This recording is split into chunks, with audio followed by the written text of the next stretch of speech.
Only 6% of people affected with COVID need hospitalization. If our country needs to deal with only this 6%, our death rate would be far below what it is today, and medical care would be available for those who need it.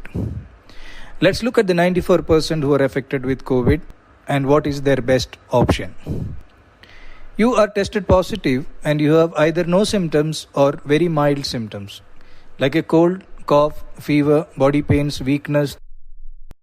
This means that your immunity is working well against the virus and keeping it under control. And in a matter of 1 week to 10 days, all these symptoms will settle down.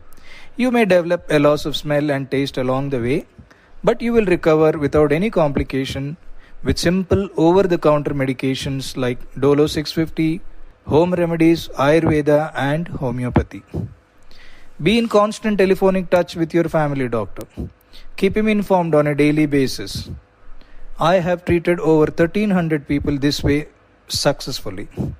I strongly believe that over 94% of the people affected with COVID can be treated this way. Where are we going wrong? RT-PCR is the main test for diagnosing COVID, and it is only about 65 to 70% accurate, which means the 30-35% may be positive but will still show as negative. Not testing for COVID. Let us assume that every cold, cough, fever that happens to us now is COVID. We isolate ourselves and follow the rules which are laid down by the government, and we treat it as I have advised above and be done with it in a week or 10 days time. Testing for COVID.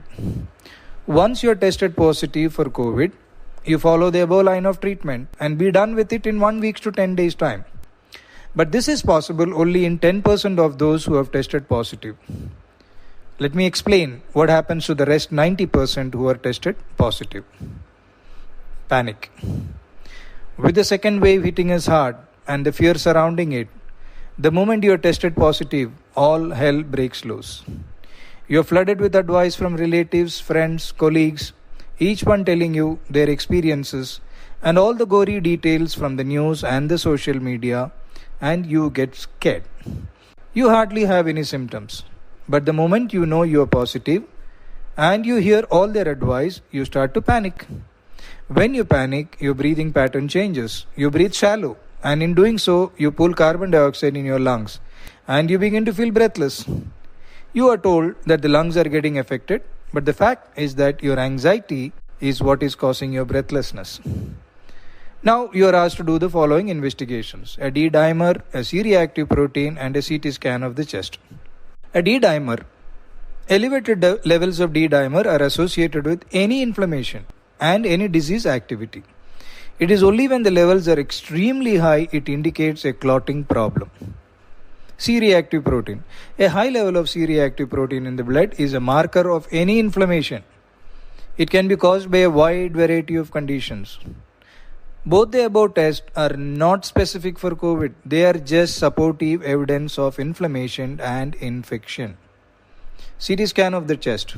More than 80% of the COVID patients show ground glass appearance in their CT scan. The moment you see the report, everyone says that your lungs are involved and you are in trouble. But that's not true. The COVID virus has a tendency to affect the lungs and to produce inflammatory changes in the lungs. Ground glass opacity is not specific to COVID. It is seen in many inflammations and infections. These, in most cases, resolve on their own.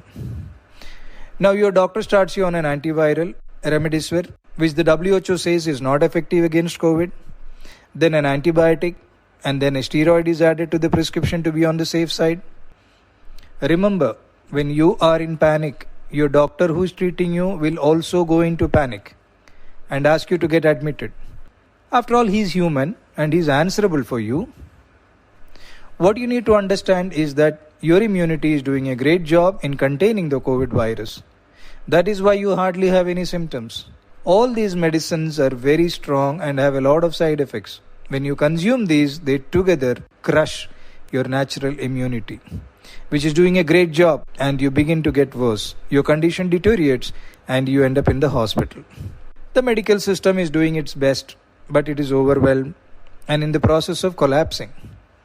You need to use your common sense and logic and decide which way you want to deal with the COVID when you get affected by it. The authorities are now saying that COVID is spreading through the air and not a droplet infection anymore, which means the spread is very fast. The way the second wave is hitting us, the chances are that most of us at some time or the other is going to get affected by the COVID. And by then, we need to be ready with our choice. By choosing option 1, there is a high chance that you will be done with the COVID without even realizing that you had COVID.